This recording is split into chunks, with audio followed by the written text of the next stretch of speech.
बिस्मिल्लाहिर्रहमानिर्रहीम। अस्सलाम वालेकुम नाज़रीन, आप यूट्यूब चैनल देख रहे हैं, मैं इमरान खान। नाज़रीन, इमरान खान को जेल से निकाल कर कहां ले जाया गया, ये एक मुअम्मा बन गया। कोई नहीं जानता। लोग अस्पतालों की तरफ भागे, कोई यहां भाग रहा है, कोई वहां भाग रहा है। जुनेद अकबर, शाहिद खट्टक और बाकी लोग वो अपना अलग अलग क्लेम कर रहे हैं, मीडिया अपनी अलग खबर दे रहा है। एक्चुअली हुआ क्या, एक दो चीजें तो आप अपने ध्यान में रख लें कि अडियाला जेल की कोई भी खबर पाकिस्तान के नेशनल मीडिया पे एस्टेब्लिशमेंट की अप्रूवल के बगैर नहीं चलती। ना तो ये खबर रिपोर्टर फाइल कर सकता है, ना न्यूज रूम इसको एंटरटेन कर सकता है, और ना इसे खबरनामे में शामिल किया जा सकता है जब तक कि इसकी अप्रूवल नहीं आएगी। ये बात आप क्लियर कर लें कि इमरान खान का नाम जैसे नहीं चलता, वैसे ही ये क्लैरिटी आपको होनी चाहिए कि अडियाला जेल से निकलने वाली हर खबर एस्टेब्लिशमेंट की अप्रूवल के बगैर मीडिया की जीनत नहीं बन सकती। अगर मीडिया पे यह खबर चली है और दो चार चैनल ने चलाई है, तो इसके पीछे एस्टेब्लिशमेंट की इतनी अप्रूवल जरूर थी कि इमरान खान साहब को अस्पताल ले जाया जा रहा है। अस्पताल नहीं लेकर आए इमरान खान साहब को, तो लेकर फिर कहां गए? यानी उनकी मर्जी के बगैर तो चल नहीं सकती। अब जो जर्नलिस्ट हैं वो अभी भी बज़िद है। मेरी दो लोगों से बात हुई, उन्होंने कहा जी कि हम आपको पक्की खबर दे रहे हैं। अच्छा, ये मेरी अपनी जाती खबर नहीं है, मुझे क्लेम करके दो सहाफियों ने कहा हम आपको पक्की खबर दे रहे हैं कि 10:50 के बाद इमरान खान साहब को अडियाला जेल से बाहर निकाला गया था। तो मैंने उनसे कहा किसी ने इमरान खान को देखा? उन्होंने कहा जी इमरान खान साहब का स्क्वाड अडियाला जेल से बाहर निकला था और फिर यह खबर चली थी। तो वो स्क्वाड इमरान खान के बगैर तो निकलता नहीं। स्क्वाड का मतलब यह नहीं है कि इमरान खान साहब की अपनी गाड़ियां वहां पे खड़ी हैं, वो एक प्रोटोकॉल है जो फॉलो किए जाते हैं, क्योंकि इमरान खान साबिक वजीर आजम और पाकिस्तान के सबसे मकबूल आदमी है और उनके सिक्योरिटी के बहुत सारे रीजंस हैं। पिछली मरतबा आपको पता है कि कुछ बंदे जो है उनके खिलाफ कार्रवाई भी हो गई थी कि आपने सिर्फ ये डिस्क्लोज कर दिया कि इमरान खान साहब अस्पताल से वापस रवाना हो गए। तो नाजरीन, 10:50 के बाद यानी 11 बजे से थोड़ी देर पहले इमरान खान साहब का स्क्वाड निकलता है अडियाला जेल से। खबर भी चलवा दी जाती है, एजेंसियों की मर्जी के बगैर यह खबर चल नहीं सकती, हम सब जानते हैं। और उसके बाद इमरान खान साहब किसी अस्पताल में नहीं पहुंचते। अब कहानी क्या है ये हम नहीं जानते इस वक्त, लेकिन एक और चीज है वो हम जानते हैं कि पाकिस्तान तहरीक इंसाफ हो या तहरीक तहफ़्फ़ुज़ आईन पाकिस्तान हो, वो अब मुज़ाहमत पे यकीन नहीं रखते। वो किसी किस्म की मुज़ाहमत के लिए ना खुद तैयार हो रहे हैं, ना लोगों को तैयार कर रहे हैं। हां, वो पब्लिक के अंदर जाना चाहते हैं, पब्लिक के अंदर पॉपुलर रहना चाहते हैं, वो रूटीन की सियासत करना चाहते हैं, लेकिन उनके पास कोई इनकलाबी एजेंडा नहीं है कि जनाब पाकिस्तान में बड़ी ज्यादती होगी, हम ज्यादती के खिलाफ, जुल्म के खिलाफ खड़े रहेंगे, तब तक खड़े रहेंगे जब तक ये जुल्म खत्म नहीं हो जाता। तो आज सुहेल अफरीदी हों या इमरान खान साहब की पार्टी के बाकी लोग हों या तहरीक तहफ़्फ़ुज़ आईन पाकिस्तान की क़यादत हो, मुझे ऐसा दिखाई देता है या मुझे यह समझ आ रही है कि वो मुफाहमत की तरफ जा रहे हैं और जो बैकडोर चैनल राब्ते उनके चल रहे हैं उन पर उनको भरोसा है। अब यह तो मुमकिन नहीं है कि सुहेल अफरीदी की आसिम मुनीर के नुमाइंदे हैं मोहसिन नकवी, उनसे मुलाकात हो और उस मुलाकात में इमरान खान डिस्कस ना हो। यह तो मुमकिन ही नहीं है। इनको तो रात को सोते में भी इमरान खान नजर आता है, दोनों साइडों को। जो सुहेल अफरीदी साइड है वो इमरान खान साहब की पार्टी से है, लाजमी बात है, और वो मुझे पता है कि चाहे अलीमीन गंडापुर हो चाहे सुहेल अफरीदी हो, दोनों की पूरी कोशिश होगी कि इमरान खान को किसी ना किसी तरह बाहर निकाला जाए, लेकिन तरीकाकार अपना अपना है। अब इसी तरह जो एस्टेब्लिशमेंट है उनकी भी नींदें हराम की हुई है इमरान खान ने। तो हमें कुछ चीजें देखनी पड़ेंगी कि पीटीआई बैकडोर चैनल्स पे ऐसा लगता है कि मुतमईन दिखाई दे रही है, लेकिन इमरान खान को कौन बनाएगा? क्या इमरान खान को किसी डील पे आमादा किया जा सकता है कि बाहर आके माफी मांग लो? तो माफी तो इमरान खान नहीं मांगता। अगर माफी मांगनी होती तो वो 3 साल से जेल में ना बैठा होता। दूसरा, क्या इमरान खान साहब को इस बात पे मनाया जा सकता है कि आप तमाम चीजें छोड़ दें और हुकूमत को तस्लीम कर लें और इस हुकूमत के साथ सब्र शुक्र करके आप टाइम गुजारें? तो इस बात पे भी इमरान खान साहब को नहीं मनाया जा सकता। तो क्या इमरान खान को इस बात पे मनाया जा सकता है कि एक सर्टेन टाइम पीरियड के लिए इमरान खान साहब खामोश हो रहे? तो ऐसा दिखाई नहीं देता कि इमरान खान साहब को इस बात पे भी मनाया जा सकता हो। तो मनाया किस बात पे जा सकता है? इमरान खान साहब को उसी बात पे मनाया जा सकता है जिसमें पाकिस्तान का फायदा हो और जिसमें यह निजाम तब्दील हो जाए, वरना आप मना नहीं सकते। यह निजाम तब्दील होने की खबरें अब सुहेल बड़ाइच वगैरह भी दे रहे हैं और हुकूमत मुकम्मल तौर पे नाकाम हो चुकी है। यह बजट जो अब बन रहा है ना, सारे सर पकड़ के बैठे हैं कि इन्होंने क्या किया। पाकिस्तान हर शोबे में नीचे गया, हमारी सरमायाकारी लगातार कम हो रही है, पाकिस्तान से ब्रेन ड्रेन हो रहा है, कीमती लोग अपना सरमाया लेकर पाकिस्तान से बाहर जा रहे हैं, इकॉनमी बुरी तरह शेक हो चुकी है, गुर्बत में इजाफा हो रहा है, बेरोजगारी में इजाफा हो रहा है। तमाम इशारिये जो हैं वो गलत रिपोर्टें दे रहे हैं कोई चीज पाकिस्तान की दुरुस्त सिमत में नहीं चल रही, दहशतगर्दी इतनी ज्यादा बढ़ती चली जा रही है और कौम में मायूसी है। सबसे बड़ी बात है कौम में मुकम्मल तौर पे मायूसी है। कोई यहां पैसा लगाने के लिए तैयार नहीं है, कोई यहां काम करने के लिए तैयार नहीं है। तो ऐसे में कौम को खड़ा कौन करेगा और किस तरह कौम दोबारा खड़ी हो सकती? कोई उम्मीद आए ना कौम को। तो इन्होंने बड़ी झूठी उम्मीदें दिलाने की कोशिश की कौम को कि शहबाज शरीफ है, ये महातीर मोहम्मद बन जाएगा। कौम मायूस हो गई। उन्होंने कहा नहीं, ये नहीं बन सकता। ये आसिम मुनीर है, ये तुम्हारे लिए ये करेगा वो करेगा, तब्दीली लेकर आएगा। कौम ने कहा सरकारी मुलाजिम है, इसका क्या काम है? इससे पहले भी बड़े आए बड़े गए, कोई काम नहीं हुआ। और आसिम मुनीर साहब से कौम बहुत मायूस हुई। तो ये पूरा का पूरा सिस्टम जो है वो एक मायूसी की दास्तान है। इन्होंने बहुत तबाही फेरी है इकोनॉमी की, दहशतगर्दी के मामलात में, इंसानी हुकूक की, हर चीज में पाकिस्तान में अबतरी हुई है। तो इमरान खान से अब बात तो करनी पड़ेगी और ये बार बार कोशिश करते रहे। मुझे ऐसा लगता है कि अब दोबारा कोशिश कर रहे हैं। सोहेल वड़ाइच का कॉलम शायद इसी सिलसिले की एक कड़ी है। फिर अली अमीन गंडापुर की जो फ्रस्ट्रेशन है या वो जिस तरह से अब सामने निकल कर आ रहे हैं या उनका गुस्सा बढ़ता जा रहा है या उन्होंने अपने साथियों को एक एक करके सामने लाना शुरू कर दिया है, ये क्यों हो रहा है? देखिए, अगर इसी तरह मफामत होनी थी और बातचीत होनी थी तो वो अली अमीन गंडापुर के दौर में भी हो सकती थी।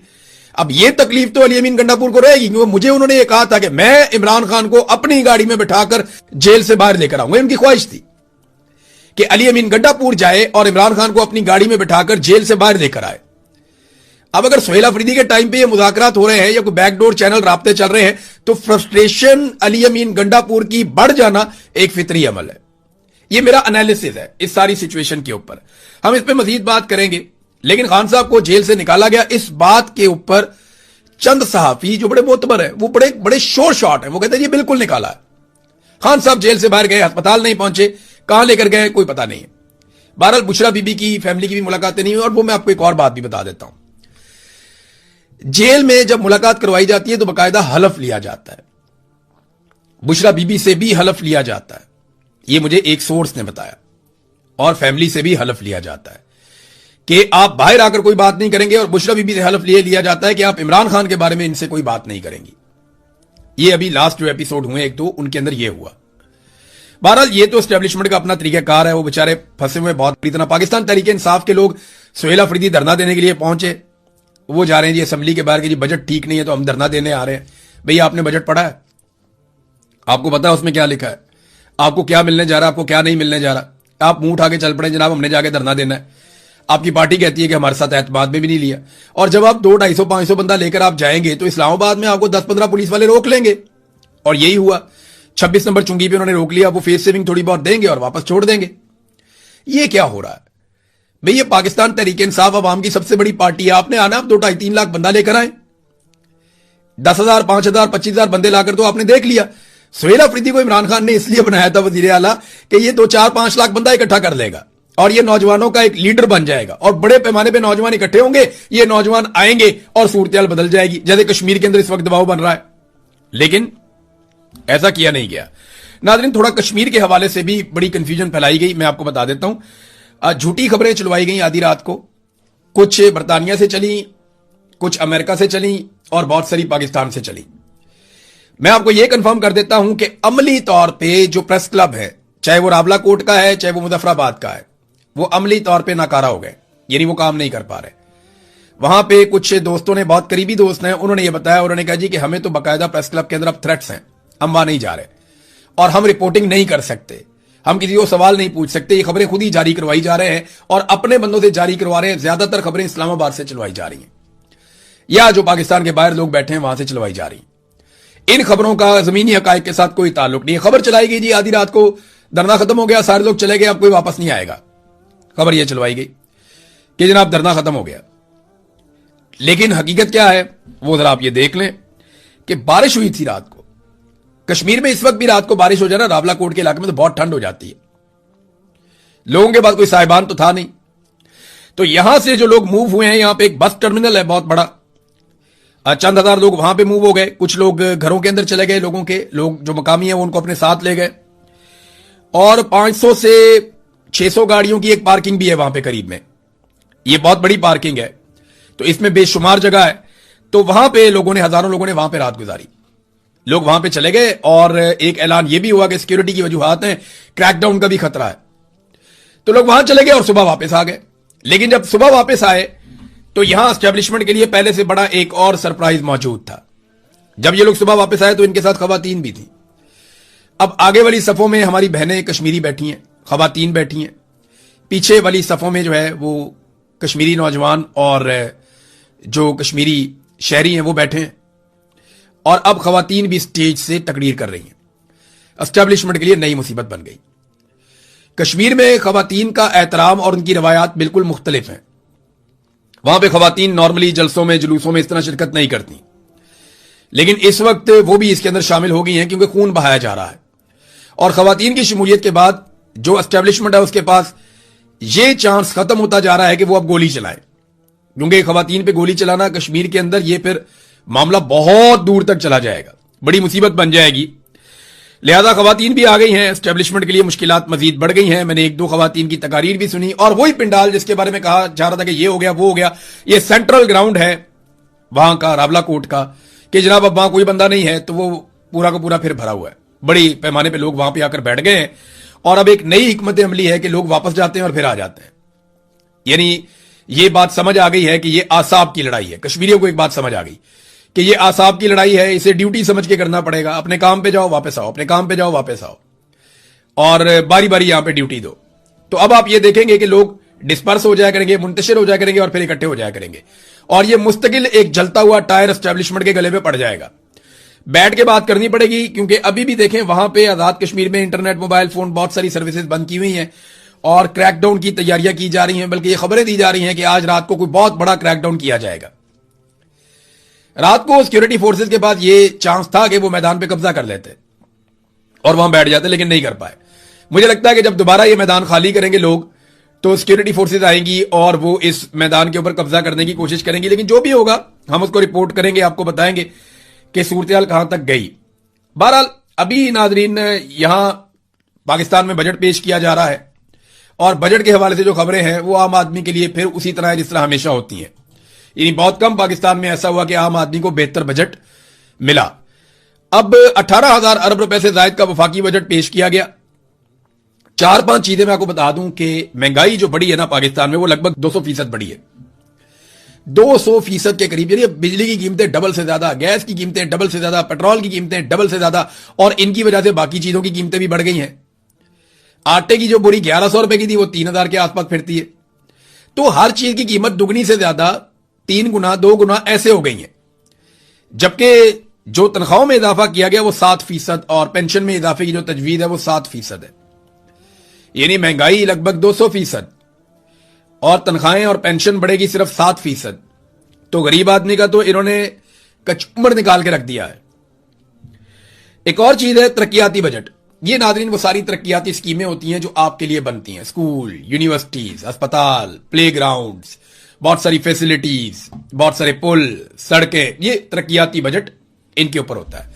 तो तरक्याती बजट आधे से भी कम कर दिया ये पाकिस्तान की मौजूदा सरकार ने, क्योंकि ये तो तरक्की करने आए थे ना। ये किन बुनियादों पे आए थे? जी इमरान खान तरक्की नहीं कर रहा, नंबर 1। नंबर 2, इमरान खान के दौर में महंगाई बहुत ज्यादा है। तो अब इन्होंने ये हालात कर दिए हैं कि तरक्याती बजट को कम करते करते करते जितना बच गया था उसको भी आधा करने जा रहे हैं, आधे से भी कम। एक तो अब आपके जितने पुराने बड़े प्रोजेक्ट हैं ये वुज़रा खुद मान रहे हैं कि वो अब नहीं चलेंगे। आपके बड़े बड़े प्रोजेक्ट पाकिस्तान में जो बन रहे थे तरक्की के लिए वो अब नहीं चलेंगे। नंबर 2, कोई नया प्रोजेक्ट अब ये शुरू नहीं कर पाएगी हुकूमत। यानी किसी नए प्रोजेक्ट पे अमल दरामद नहीं कर पाएंगे। जो चीजें हैं उनको बेच के ये गुजारा करेंगे कर्जे ले लेकर, और ये कुछ नहीं कर पाएंगे। तो तरक्याती बजट खत्म होने का मतलब यह है कि पाकिस्तान में तरक्याती मंसूबे खत्म, अब आप तरक्की नहीं कर सकेंगे। एक तरफ सुहेल अफरीदी जो है वो सरप्लस बजट देके वफाक की मदद करते हैं, अरबों रुपया खैबर पख्तूनख्वा की अवाम का अरबों रुपया उनको कुर्बान कर देते हैं, उनके ऊपर, एस्टेब्लिशमेंट के ऊपर और वफाकी हुकूमत के ऊपर, और साथ में एहतजाज करने भी जा रहे हैं। कुछ समझ आ रही है बात की? एक तरफ उनके हाथ मजबूत कर रहे हैं, उनको मजबूत कर रहे हैं, उन्हें फायदा दे रहे हैं, अपने अवाम का हक छीन कर उनको दे रहे हैं, और दूसरी तरफ उन्हीं के खिलाफ एहतजाज करने जा रहे हैं। को बात समझ नहीं आ रही। 2 दिन पहले आप उनके साथ वहां मुज़ाकरात में बैठे थे, मीटिंग में बैठे थे, अपनी चीजें उनके सामने रख देते आप, और अगर एहतजाज करना था तो वहां एहतजाज करते, बाहर निकल आते, कहते जी मैं एहतजाज करता हूं, मैं इस आदमी के साथ तस्वीर भी नहीं बनवाता। वहां जनाब सारी बातें तय करके उसके साथ फोटो बना के बाहर निकल आए। अब जनाब वहां से बंदे लेकर आ रहे, मैं एहतजाज करने जा रहा हूं। लोग रोटी को चोची कहते हैं, बेवकूफ है लोग। लोगों को सारा कुछ नजर आ रहा है, लोग बेवकूफ नहीं है। दिफाई बजट में नाज़रीन इजाफा किया गया, ये जरूर डिस्कस होना चाहिए। 17.6% दिफाई बजट पाकिस्तान का बढ़ा दिया गया। बहुत अच्छा फैसला है, पाकिस्तान को अपना दिफा मजबूत करना चाहिए, लेकिन साथ ही साथ चंद चीजों की टाइमलाइन भी बतानी चाहिए। हमारे दिफा में जो मेन नुक्ता है, सबसे मेन नुक्ता वो ये है कि कश्मीर को आजाद करवाना है पाकिस्तान की फौज ने भारतीय फौज के साथ जंग करके, ये बताया गया हमें हमेशा। इसकी कोई टाइमलाइन बता दें कि अब बजट इतना ज्यादा बढ़ रहा है तो किस दिन कश्मीर आजाद हो जाएगा, थोड़ा ये भी बता दें। दूसरा ये बताएं कि इंटेलिजेंस एजेंसियों की नाकामियां खत्म करने का तरीकाकार क्या होगा, क्योंकि लगातार पाकिस्तान में दहशतगर्दी का ग्राफ ऊपर जा रहा है, ऊपर जा रहा है, ऊपर जा रहा है, ऊपर जा रहा है। तो ये दहशतगर्दी का ग्राफ नीचे कैसे आएगा, इसकी भी कोई टाइमलाइन बताएं, कैसे करेंगे। बजट जरूर बढ़ाना चाहिए, दिफा का बजट बढ़ाएं, लेकिन काम भी करें ना। आप जब भी किसी को पैसा देते हैं तो आप पूछते हैं कि तुमने कितना काम किया, क्या काम किया। तो बतौर पाकिस्तानी हमारी पूरी कौम का यह हक है कि हम पूछेंगे जनाब हम इतना बड़ा दिफाई बजट दे रहे हैं, हमारे दिफा के लिए क्या किया जा रहा है। क्या कश्मीर आजाद करवा लिया जाएगा। भारत ने पाकिस्तान के पानियों के ऊपर जो कब्जा कर लिया है, जो लगातार वो रस्ते बनाता जा रहा है, डैम बनाता जा रहा है, क्या उन्हें गिरा दिया जाएगा डैम्स को, पाकिस्तान का पानी आजाद करवा लिया जाएगा, यह सवाल भी पूछना चाहिए। तो बजट जरूर देना चाहिए, दिफाई बजट में इजाफा बिल्कुल जरूरत हो सकती है, आपको दिफाई बजट में इजाफा करना चाहिए। 17.6% इजाफा किया, 70% भी कर लेते तो हमने क्या बिगाड़ देना था। लेकिन सवाल तो पाकिस्तानी कौम पूछ सकती है ना कि कश्मीर आजाद कब होगा, पाकिस्तान का पानी जो है वो दुश्मन के कब्जे से कब छुड़वाया जाएगा, और पाकिस्तान में दहशतगर्दी कब खत्म की जाएगी। तो इन सवालात के जवाबों के साथ जो है वो एक टाइमलाइन दे दें, और साथ में दिफाई बजट जितना बढ़ाना है बढ़ाएं। डोनाल्ड ट्रंप ने नादरीन एक ऐलान किया कि यूरोप के अंदर कहीं पे वो मुआहदा करेगा ईरान के साथ। लेकिन ट्रंप का दावा है कि जो मौजूदा खामनाई है, मुश्तबा खामनाई, उन्होंने मंजूरी दे दी है और कोई एमओयू साइन होने वाला है और कोई जंगबंदी का पक्का मुआहदा अमेरिका और ईरान के बीच में होने जा रहा है। और इसके लिए उन्होंने कहा कि यूरोप के किसी मुल्क पे हम ये करेंगे। ये तो पाकिस्तान में होना चाहिए था, क्योंकि सालिस पाकिस्तान है। जब अमेरिका का कोई साथ नहीं दे रहा था तो पाकिस्तान साथ दे रहा था। तो मैं आपको यह बता देता हूं कि जो टास्क दिया गया था पाकिस्तान के फील्ड मार्शल को डोनाल्ड ट्रंप की जानिब से, वो एज इट इज नहीं हो पाया। अमरीकी शराइत के ऊपर पाकिस्तान ईरान को नहीं ला पाया। ईरानियों ने अपने हकूक सरेंडर नहीं किए। ईरानियों ने जंगबंदी का वो तरीकाकार कबूल नहीं किया जिसमें जिल्लत हो। और यही टास्क था जो मिला था पाकिस्तान को कि आपने अमेरिका और ईरान की जंगबंदी करवानी है, लेकिन इस तरीके से करवानी है कि उसमें अमेरिका को बहुत बड़ी फेस सेविंग मिले और ईरान थोड़ा बैकफुट पे जाए। तो ईरान ने वो कबूल नहीं किया। हां, ईरान ने ये जरूर कहा कि सालसी होनी चाहिए, मुज़ाकरात होने चाहिए, मुआहदा होना चाहिए, ये वो कबूल करता है। लेकिन पाकिस्तान जो मनवाना चाह रहा था, अमेरिका जो पाकिस्तान के जरिए करना चाह रहा था, पाकिस्तान वो डिलीवर नहीं कर पाया। अगर पाकिस्तान वो डिलीवर करता तो याद रखिए ये मुआहदा पाकिस्तान के अंदर होता। वैसे होना पाकिस्तान में ही चाहिए, पाकिस्तान ने बड़ी कोशिश की है इसके बारे में, लेकिन ट्रंप कह रहे हैं कि जनाब यूरोप के अंदर होगा। तो अमरीकी शराइत और ईरानी शराइत जिस जगह पे जाके मर्ज हो जाएंगी ना, वहां यह मुआहदा हो जाएगा। और अगर यही मुआहदा होना था जो अमेरिका को अब दिखाई दे रहा है, तो ये तो ईरान के साथ अमेरिका खुद भी कर सकता था, या कतर भी करवा सकता था, या कोई भी मुल्क करवा सकता था। बहरहाल अब देखते हैं कि ये यूरोप में जाकर होता है, किसी और मुल्क में होता है, कहां पे होता है। इन चीजों पे हम नजर रखेंगे, आपके साथ शेयर करते रहेंगे। अब तक के लिए इतना ही। अपना ख्याल रखिएगा, अपने इस चैनल का भी। अल्लाह हाफिज।